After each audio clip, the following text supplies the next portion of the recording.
Buenas, les habla el profe Gabriel.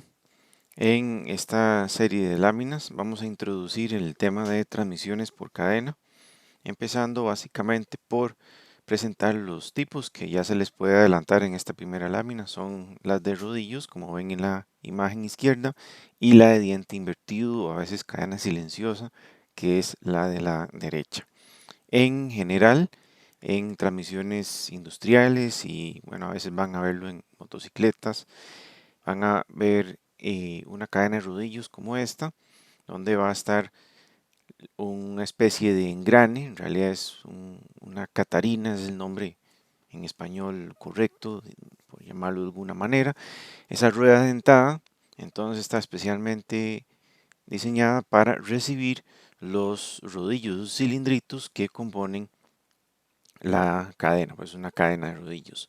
Entonces, la ventaja que tiene esto por encima de unos engranes convencionales es, por supuesto, el costo. Una transmisión por cadenas es muchísimo más barata que una transmisión equivalente en relación de transmisión por engranes. Lo que sucede es que también tiene algunos inconvenientes que vamos a ver en esta y en algunas próximas lecciones asociadas al tema de cadenas. Como pueden ver por acá, también típico en transmisiones industriales, hay un tensor, en este caso un tensor de resortes que aprieta esa pieza como turquesa de nylon contra la cadena para evitar que ella vaya a latiguear y también en este caso en particular para evitar que vaya a desmontarse por esa longitud extra, digamos, que ella tiene. Y esa es precisamente una de las desventajas, uno de los cuidados que hay que tener, que es que la distancia entre centros tiene que estar ajustada de una manera mucho más exacta que una transmisión por correas, por ejemplo, donde la elasticidad de la correa básicamente compensa, siempre que uno tenga la tensión inicial correcta, cualquier error en la distancia entre centros. Acá no, acá tiene que ajustarse con muchísima más precisión, porque si es muy grande esa distancia entre centros, aunque es poquito a simple vista, va a tensar extra la cadena, la va a fatigar, y si está muy flojo, pues el lado flojo de la cadena va a latiguear. Entonces, como pueden ver, hay muchos paralelismos acá con una transmisión por correas convencional, entre ellas el ángulo de contacto, en realidad es un cierto número de dientes en contacto, pero es un ángulo de contacto. Hay una longitud de paso, o sea, la longitud de la cadena, y por supuesto está la relación de transmisión. Nada más que aquí, como la transmisión no sea por diferencia de tensiones, sino por una tensión neta, absoluta, solo se toma la tensión mayor en la cadena porque es muchísimo mayor que el lado flojo. Entonces, básicamente solo la tensión mayor la que se toma para efectos de calcular la potencia que se está transmitiendo, el torque que se está transmitiendo, por un lado, y por supuesto la longitud de paso tiene que ser un múltiplo entero, preferiblemente un entero par, como vamos a ver en una próxima lección, pero tiene que ser necesariamente un múltiplo entero del paso, ¿verdad? Que es esa distancia entre centros, como está rotulado ahí, entre centros de los pines que componen la cadena. Entonces, el número de dientes de la catarina menor, de ese piñón menor, y de la catarina mayor, junto con la distancia entre centros, eso nos dirá cuántos eslabones caben ahí para que esa cadena no quede demasiado floja. O, en caso contrario, entonces habría que incorporar el uso de un tensor. Parte de las desventajas que espero que les quede clara con estas lecciones de una cadena de rodillos es que es muy susceptible a muchos diferentes modos de falla y a que demanda lubricación y una lubricación que es compleja. Una cadena de rodillos está compuesta por todos esos componentes que ustedes ven ahí y precisamente entre cada uno de ellos necesitamos proveer lubricante. Tiene que haber una lubricación continua. Si el lubricante por la tensión en la cadena o por algún otro efecto, digamos cuando la cadena pasa por una de las catarinas, entonces por efecto centrífugo, pierde el lubricante, entonces hay que de alguna manera devolverlo por bombeo, por inmersión. O sea, hay que proveer lubricación. Una correa no requiere lubricación y encima es más eficiente que una cadena. Entonces, en ese sentido, pues precisamente vamos acumulando desventajas. Entonces, vean, todos esos lugares en esa sección transversal que vemos ahí son los que tienen que estar inundados, todo eso que está rotulado como en negro, es lo que tiene que estar inundado de lubricante para que el lubricante pueda cumplir su función, que no es tanto disminuir fricción, sino de mantener esas superficies separadas entre sí para evitar que, sí, que restrieguen entre sí, que se friccionen, pero sobre todo para absorber impactos. Entonces, tanto los impactos de tensión, donde la cadena pasa de estar no tensa a tensa, entonces hay un golpe en dirección axial de la cadena, por un lado, y por otro lado, cuando el rodillo entra al espacio entre dientes, pues también va a haber un golpe. Entonces el espacio entre dientes en el piñón, en la catarina esa, va a tener que recibir ese rodillo, en este caso el rodillo móvil, que es el que lo toca, y querríamos que haya lubricante ahí para acolchonar ese golpe. Entonces, esa es precisamente la principal función de un lubricante en cadena de transmisión, amortiguar impactos, muy parecido al caso de engranes convencional. La función principal del lubricante es distribuir los esfuerzos de contacto en un área un poco más grande y por ende va a aumentar la vida útil del engrane y en este caso pues pasa lo mismo, aumenta la vida útil por supuesto de la cadena. Entonces todos esos son las piecitas que componen una cadena de rodillos y cada una de ellas necesitamos garantizar que esté continuamente provista de lubricante de grado adecuado y en cantidad suficiente. Ese no es el único tipo de eslabón, por supuesto, hay otros tipos de eslabones, tal vez el que más vean por ahí es el eslabón desarmable, como los que ustedes pueden ver en la imagen de la izquierda, uno con clip, otro con esos seguros de cable, pero abajo de ellos pueden ver que son unos eslabones un poco diferentes, son eslabones tal vez desarmables, tal vez no, pero son eslabones que son como decir la mitad interior, la mitad exterior. Esto se necesita cuando tenemos necesariamente, y ojalá no tenga que hacerse eso, que tener un número de eslabones impar. Entonces, como vienen como en estas parejas, necesariamente tiene que ser un número de eslabones par y si no, entonces se necesita algo que compense ese efecto, esa transición. Entonces, eslabones desarmables, eslabones de compensación, son otros tipos de eslabones que tal vez vayan a ver por ahí. Para estos que ustedes ven en esas imágenes es suficiente herramienta convencional para desarmarlos cuando son a presión o cuando simplemente hay que desarmar una cadena que no se puede desmontar de alguna otra manera, entonces requieren herramientas especiales, ya sea que funcionen mecánicamente, así simplemente por acción directa, tipo unos como una especie de alicates o algo por el estilo, o si no, como pueden ver en la imagen de la izquierda, en donde más bien hay con la ayuda de un mecanismo de tornillo, entonces fuerza el avance del pin, ya sea para su extracción o para su ingreso, para armarlo, de la cadena. Por supuesto, para ya cadenas más grandes o simplemente por facilidad, están las prensas hidráulicas portátiles como la que ven al lado derecho, en donde pues cumple exactamente esa función, ¿verdad? Como extraer o ingresar un pin dañando lo menos posible la cadena, sobre todo si estamos en un proceso de armado. Esos son para cadenas ya más grandes, cadenas de aplicación industrial, digamos que las que tienen más de unos 15 o 20 milímetros de largo, de distancia entre pines, de paso, como se le llama. Pero por supuesto para cadena más pequeña, como las que se usan en bicicletas y algunas motocicletas de baja cilindrada, pues están las herramientas mecánicas manuales como las que ustedes pueden ver ahí, incluida la de arriba a mano derecha, que es un actuador neumático. Ahí se alimenta con aire comprimido y él hace la extracción o el armado según se requiera. Parecido a correas, podemos usarlas en más de una fila.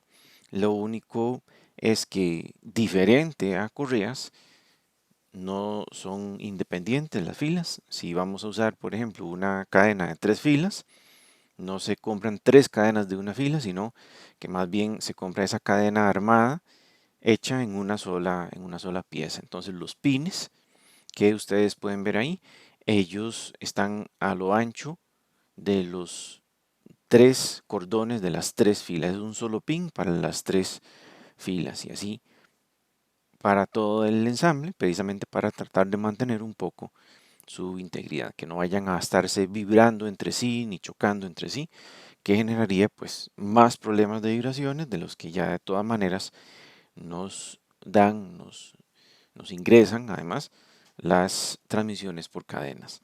Estas cordones múltiples de igual manera tienen que ir en catarinas múltiples como las que ustedes pueden ver acá de 2 y de 3 filas. Ellas no se pueden apilar porque la distancia entre filas tiene que ser muy exacta, tiene que ser justamente el ancho de las 2 o de las 4 platinas que forman precisamente los costados de los rodillos en una cadena de este tipo.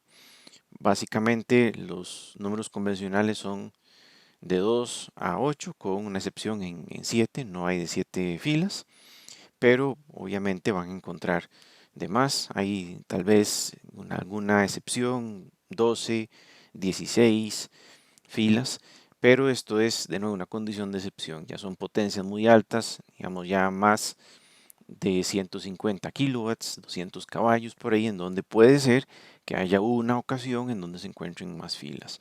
Uno trata de evitar esto porque entre más filas, más difícil va a ser una buena alineación y también va a ser más difícil conseguir el repuesto. No imposible, sino que probablemente va a ser algo más de un pedido especial, entonces el repuesto va a durar más en conseguirse o en llegar a donde ustedes lo necesitan. Al puro principio de la lección se les mencionó que básicamente había 2 agrupaciones, cadena de rodillos y la cadena de diente invertido. Entonces, la cadena de rodillos, ya sea la ANSI o la de alta potencia, en este momento tienen un rendimiento similar para pasos similares.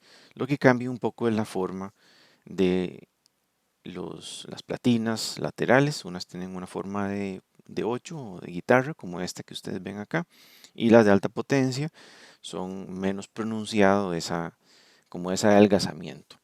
Entonces, la cadena ANSI a lo que se refiere es a ciertas proporciones que se respetan simplemente por una cuestión de normalización, que es que hay solo ciertos pasos disponibles que se fabrican comercialmente y además la proporción entre el diámetro del rodillo, el ancho del rodillo, el diámetro de los pines, el espesor de las láminas que conforman esa cadena, todas esas proporciones son constantes, todas las proporciones son fijas.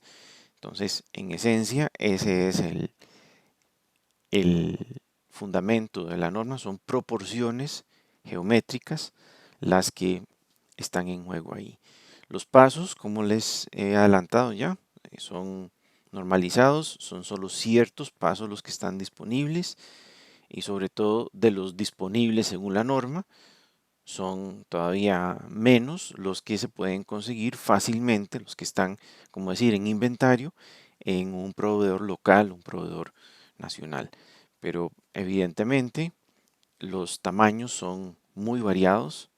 Y si nos vamos a la norma, de nuevo por definición, los tamaños son muy variados, como pueden ver de la imagen arriba a la izquierda, pues es más pequeño que la punta de un portaminas, un eslabón, y en el extremo totalmente opuesto pueden ver unos eslabones que prácticamente casi que le llegan a los 20 centímetros cada uno de esos eslabones. Entonces, como pueden ver, bueno, ahí se trata de una cadena de 2 filas para una potencia muy alta, en ese caso para un molino de procesamiento de concreto. Otras modificaciones que se hacen a las cadenas de rodillos son no tanto para transmitir potencia, sino que son para su uso en sistemas de transporte, en bandas transportadoras, en elevadores de grano, en mecanismos que básicamente esto se mueve muy lento, la velocidad lineal, o sea, la velocidad de paso, igual que la velocidad de paso de un engrane, la velocidad de paso en una correa, ahora es una velocidad tangencial. Entonces, en estas aplicaciones, por ejemplo, los segmentos de cadena que llevan piezas de hule o que llevan esas orejas para montarle algún elemento, alguna cuchara, algún aspecto especial, algún elemento especial, para transportarlo, pues son velocidades de movimiento lineal relativamente lentas, ¿verdad? El orden de metros por minuto, ¿verdad? De 5 metros por minuto, 30 metros por minuto, o sea, son órdenes de magnitud relativamente bajos. De hecho, hay algunas variantes, incluso que la holgura es suficiente para que la curvatura que pueda seguir la cadena se puede mover por rieles. Esa curvatura puede ser en 3 dimensiones, digamos, no solo va a poderse arrollar alrededor de su catarina, sino que además puede seguir la curvatura de un riel, para lo cual tiene rodillos laterales, como pueden ver en la imagen de arriba a la derecha.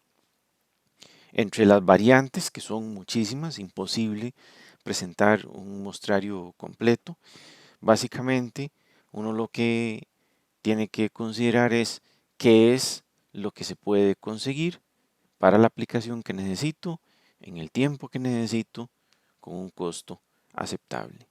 Por lo demás, la variedad hay que aprovecharla para precisamente la aplicación que uno tenga. Esto es tan variado que precisamente incluso las orugas de las máquinas agrícolas o las máquinas de construcción que las utilizan, las orugas ellas mismas son una cadena de rodillos, pero muy modificada, con una geometría muy especial, como evidentemente pueden ver ahí, pero también pueden ver directamente que el rodillo superior, ese rotor que ustedes ven ahí, es en realidad una catarina, es una rueda dentada. Esa es la que sale de la transmisión del tractor o del bulldozer o la grúa o lo que sea. Eso es lo que sale de la transmisión y le ingresa potencia a la cadena para mover el vehículo. Las dos ruedas mayores que ustedes ven abajo, ellas ni reciben ni entregan potencia, ellas simplemente están para soportar la máquina, nada más para soportar el peso, soportar las cargas, igual que los rodillos menores son una cuestión nada más de distribución de peso. El torque útil, el torque que se usa para mover la máquina, ingresa por ese rotor superior, el rotor que está arriba a la izquierda, que le entrega la potencia entonces a esa cadena. Ahí está pues extremadamente oculto el rodillo, pero digamos, el equivalente del rodillo está ahí metido. Como podrán imaginarse, ¿verdad? La aplicación es precisamente de metros por minuto. Es algo muy lento, como era el caso, bueno, en los sistemas de transporte que mencioné anteriormente. Entonces, como pueden ver, esa es la configuración que se usan estas cadenas especiales. Como pueden ver, es un motor eléctrico que pasa por un reductor y ese reductor entonces alimenta una cadena de rodillos que mueve ese eje delantero, que a su vez entonces mueve toda la banda transportadora, todo el sistema de transporte que tengamos. Esas cadenas largas, esas 4 cadenas largas en ese ejemplo, son las que potencialmente uno podría tener modificaciones como estas, las orejas para arrastrar un producto, a las cuales unir algún componente, algún ensamble útil para efectos del transporte o incluso hasta el procesamiento. La cadena de rodillos de alta potencia, como les había adelantado antes, es el mismo principio, solo que la geometría es un poquito diferente, las proporciones son un poco diferentes. Por lo demás es muy fácil ver el paralelismo. Lo que no es igual, por supuesto, son las medidas, o sea, no son intercambiables. Esto es una de esas también de alta potencia, donde prácticamente pueden ver que son rectos los eslabones. Los dientes, en todo caso, de cualquiera de estos dos, como pueden ver, no son perfiles de envolvente. En realidad, los dientes están formados por puros arcos de círculo.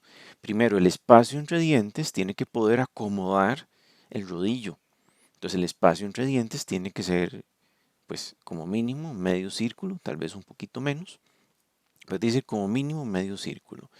En cuanto al resto del perfil, en realidad ese perfil también es un arco de círculo, tal vez no un arco de círculo perfectamente trazado como aparece en ese dibujo, como si el rodillo fuera perfectamente tangente, sino se le aporta un poco de holgura. Entonces, si hacemos como una extracción de lo que va a ser el viaje del rodillo desde el primer punto de contacto hasta que ya se encuentra justo dentro del espacio entre dientes, lo que estaríamos viendo básicamente es lo que ven en la imagen a la derecha.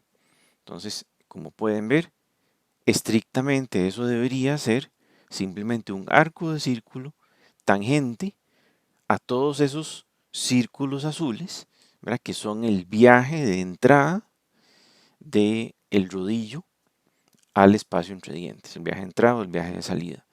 Pero en ese dibujo, en ese croquis, como pueden ver, más bien entre más cerca estemos con la punta del diente, entonces más holgura se le ha dado. Básicamente la idea de esto, ahí está muy exagerado para efectos de que se entienda hasta dónde cambia esa holgura. La idea de eso es que no esté tocando desde el primer instante el rodillo con el diente, sino que sea un proceso más gradual. De esa manera no se van a rayar los rodillos y tampoco se van a gastar tan rápido los dientes. Es una cuestión más gradual y por supuesto no tan exagerada como aparece en ese croquis, pero es como el espíritu de la forma de ese diente. Entonces sí, es un arco de círculo, pero ligeramente modificado para dar holgura. Eso es el diente. Entonces, como pueden ver, en esencia está generado por arcos de círculo, no es un diente envolvente. Eso es bien diferente al otro tipo de cadena, la famosa cadena de diente invertido, que simplemente no solo el diente tiene otra forma, sino que estas no tienen rodillo del todo, están compuestas, como pueden ver aquí preliminarmente, por una serie de láminas y los pines que unen las láminas. La manera en que esto funciona es tal vez mejor explicada por el croquis original de la patente de este tipo de cadena, que ustedes lo pueden ver por acá.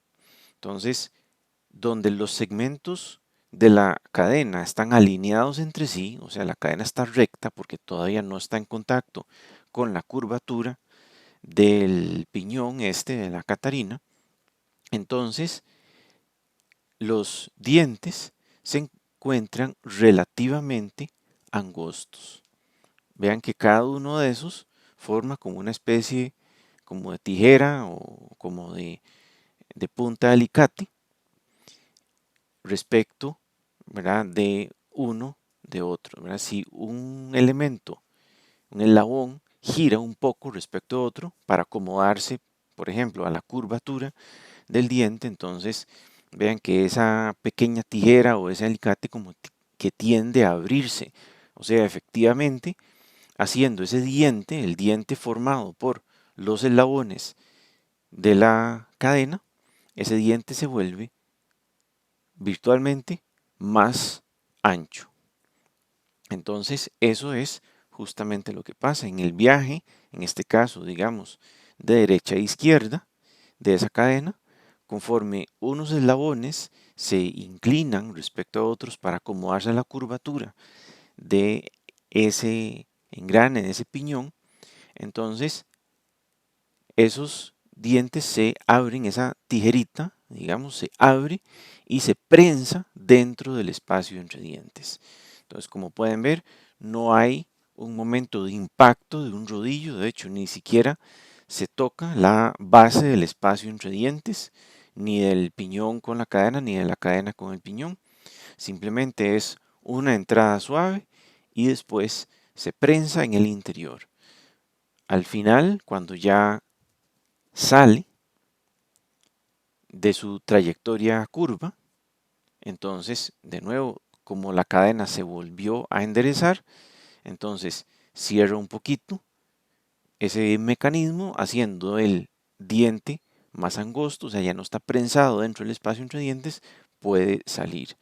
Entonces, ese es el principio de operación de este tipo de cadena, el cadena de diente invertido. Entonces, la ventaja que tiene, por supuesto, es que en cualquier momento no vamos a tener solo dos platinas llevando potencia, vamos a tener múltiples.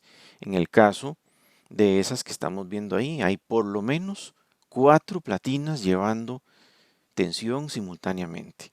O sea, vamos a poder llevar mucha más potencia, digamos 4 o 5 frente a apenas 2 en una cadena de rodillos convencional, va a poder llevar, ¿verdad? Mínimo el doble de potencia, probablemente más. Claro, como pueden ver acá, hay algunos elementos especiales, los de los extremos, los que están en ese verde oscuro, no tienen diente, más bien ellos siguen hasta abajo.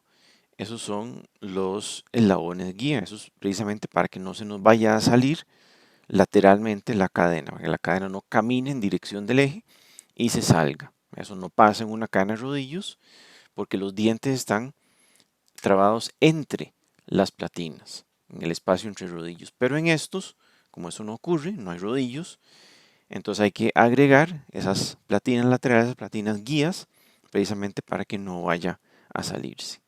Esto es un caso, pero hay, de nuevo, para potencias mayores, con muchísimas más filas.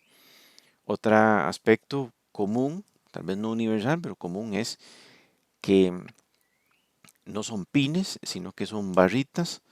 Los pasadores no son un cilindrito, sino que vienen en parejas que tienen una forma más bien trapecial, que son precisamente para favorecer la facilidad del armado, facilidad del desarmado y sobre todo que el acople sea duradero. Es un acople por fricción, pero es un acople duradero, que no vaya a aflojarse con el tiempo.